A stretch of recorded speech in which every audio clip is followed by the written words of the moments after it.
Be'er Lahai Roi. Que frase é esta? Outra vez, hein? Be'er Lahai Roi. Esta frase extraordinária faz parte da história de uma moça. Uma moça bela, uma moça que, infelizmente, não era chamada pelo nome. Era escrava, era nômade. Era uma moça que estava sendo usada. Grávida. Ela resolve fugir. Fugir para o desconhecido, fugir para a morte. Os sentimentos desta moça, nesse momento, eram um sentimento unicamente de ter sido rejeitada, desamparada por todos. Mas ninguém a chamava pelo nome. Como escrava, Agar não tinha seu nome mencionado. Ela era simplesmente a escrava de Abraão e Sara. Abraão e Sara usam Agar para tentar adiantar um processo de Deus. Veja só, não podemos tentar adiantar processos de Deus na nossa vida. Você precisa ter paciência, esperar. Porque se aprendemos a esperar, vamos desfrutar 100% perfeito de todos os projetos de Deus para a nossa vida. Vamos desfrutar daquilo que exatamente Ele tem para nós. Quando nos adiantamos, estragamos as coisas. Abraão e Sara usam Agar, a moça nômade, a moça escrava. Ela fica grávida de Abraão. Abraão e Sara queriam filhos, Sara queria um filho. A promessa era de que teria um filho, mas não acontecia nunca. E desta maneira tentam adiantar as coisas, e lá está Agar, grávida, solteira.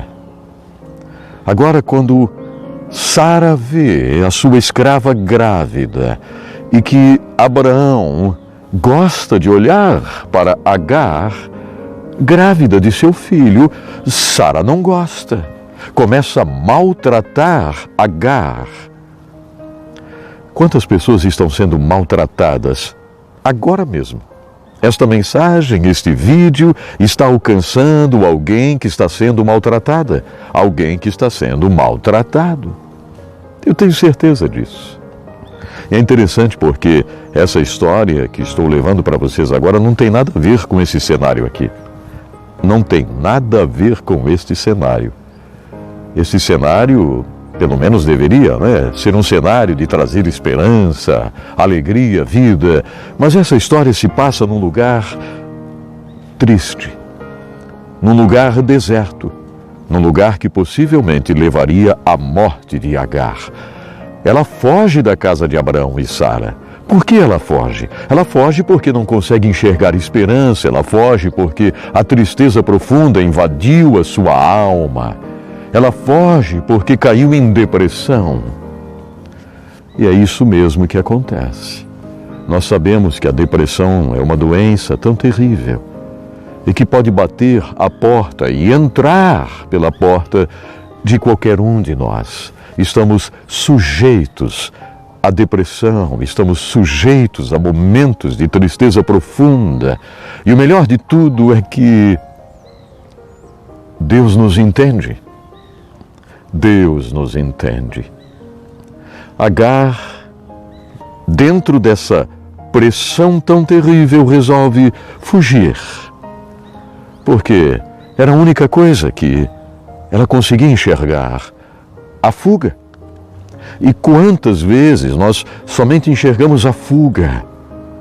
E infelizmente, tantas pessoas enxergam na fuga o suicídio, o tirar a própria vida. Isso realmente é algo muito triste. Isso precisa nos entristecer. Isso precisa passar longe de julgamentos. Agar foge para a morte. Ela fugiu para a morte. Quando nós estudamos essa história de Gênesis 16, nós entendemos que o desespero e a pressão foram tão fortes que ela se vê em meio ao deserto grávida. Imagine você, grávida, sem medicamentos daquela época, sem um chazinho daquela época, sem alimento. Agar está no deserto para morrer. E a gente contempla algo incrível aqui. Agar fugiu. Mas o anjo do Senhor encontrou Agar perto de uma fonte no deserto, no caminho de Sur. E ele a chama pelo nome.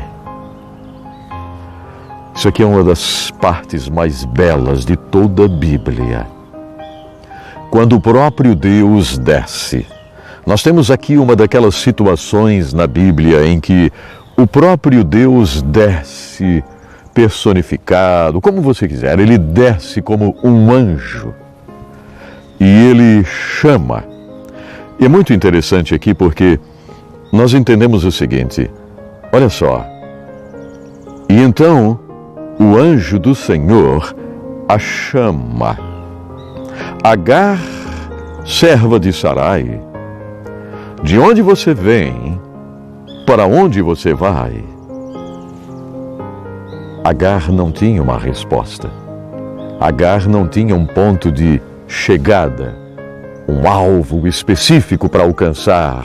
Não, a resposta dela é muito clara. Eu estou fugindo. Eu posso imaginar Agar, que não era acostumada a ouvir chamar pelo nome, porque ela era a escrava, ela era a nômade que foi encontrada em algum lugar e levada como escrava. E quando ela ouve, no desespero, aguardando a morte, sentada, quem sabe, aguardando a morte, falando com o filhinho que ela carregava no seu ventre.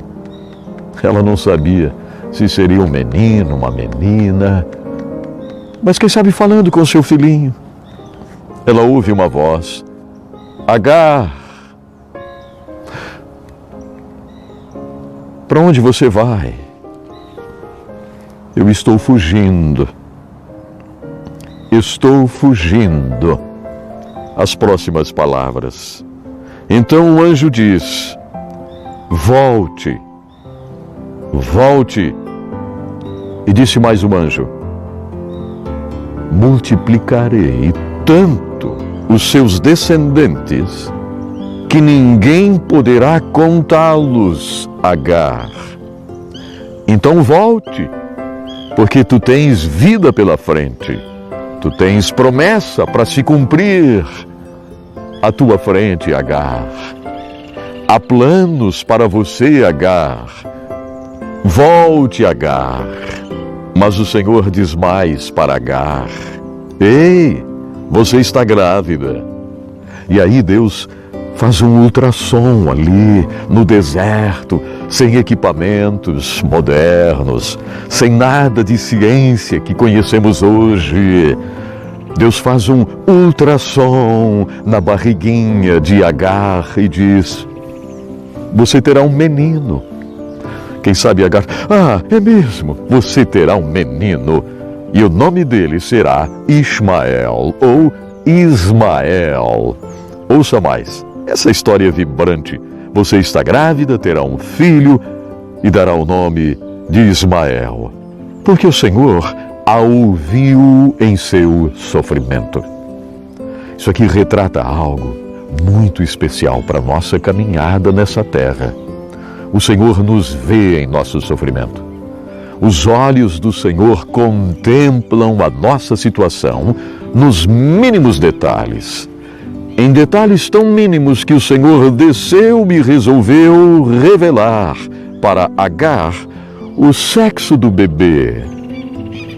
O Senhor desceu e resolveu dizer para ela, eu conheço o teu sofrimento, eu sei muito bem o que você está passando. Mas tem mais. O teu filho será como um jumento selvagem. A mão dele será contra todos, a mão de todos contra ele, e ele viverá em hostilidade contra todos os seus irmãos. E este foi o nome que ela deu ao Senhor que lhe havia falado.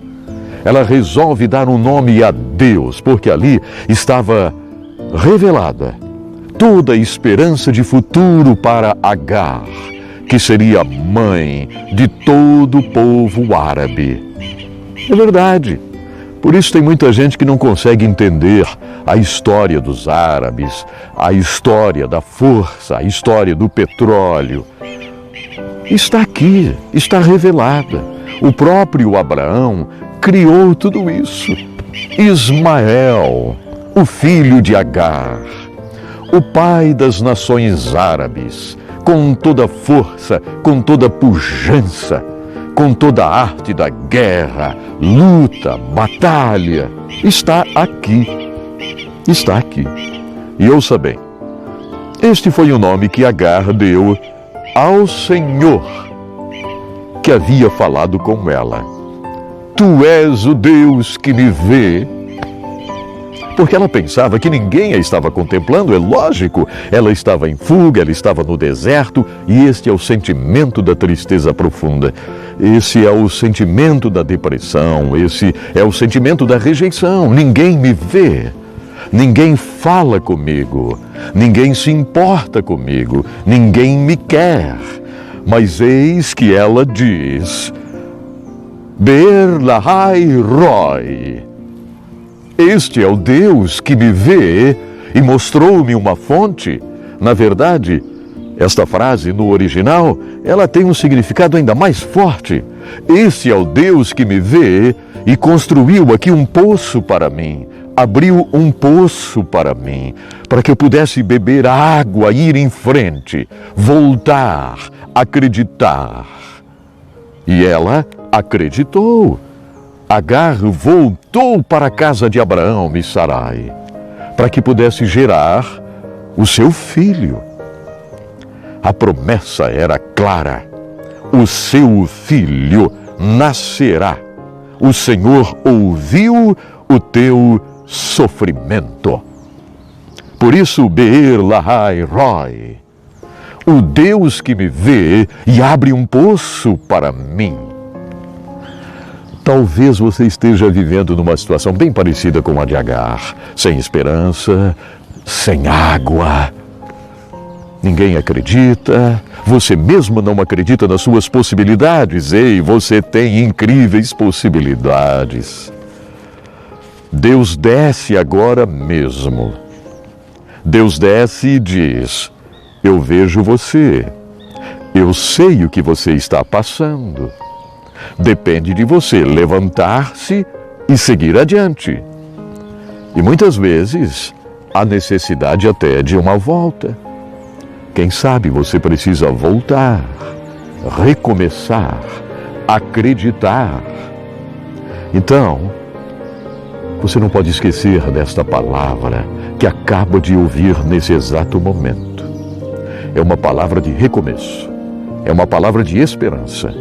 É uma palavra que apresenta Deus ouvindo você. Mais ainda, é uma palavra do Deus que lhe conhece, o Deus que lhe vê. E eu termino dizendo: Be'er lahai roi para você.